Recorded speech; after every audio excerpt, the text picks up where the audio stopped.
চট্টগ্রাম নগরীর চকবাজারের ওয়ালিবেগ খাঁ মসজিদ মোড়ে একটি ইসলামী স্মৃতিস্তম্ভ উদ্বোধন করা হয়েছে। আজ বৃহস্পতিবার দুপুরে স্মৃতিস্তম্ভটি উদ্বোধন করেন city mayor doctor Shahadat Hossain. এই সময় city mayor doctor Shahadat Hossain বলেন, অলিখা বেগ মসজিদ একটি ঐতিহ্যবাহী মসজিদ।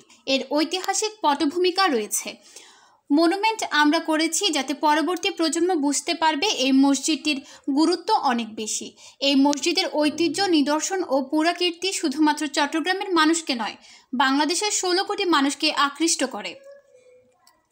মানুষ যখনই চট্টগ্রামে আসে এই ওয়ালিবেগ খাঁ মসজিদটি দেখতে আসে।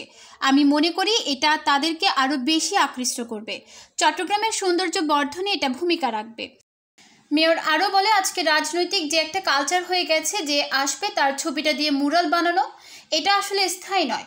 আলটিমেটলি যে স্টেজে গিয়ে আরেকটি দল আসে সেটা ভেঙে ফেলা হয়, এটা আমরা দেখেছি। আমরা মনে করি আমাদের যে কালচার, আমাদের মসজিদের যে সৌন্দর্য বর্ধন এবং এর যে একটা অতি পুরাতন ঐতিহ্য, এটাকে সংরক্ষণ করতে হবে। উল্লেখ্য, চট্টগ্রামের মোগল ফৌজদার ওয়ালি খান বেগ 1713 থেকে 1716 সালের মধ্যে নগরীর চকবাজার এলাকায় 6 গম্বুজ বিশিষ্ট মসজিদটি নির্মাণ করেন। তার নাম অনুসারে মসজিদটির নাম ওয়ালিবেগ খাঁ জামে মসজিদ। লোক মুখে তা অলিখা মসজিদ নামে পরিচিত। মোড়টি পরিচিত অলিখা মোড় নামে।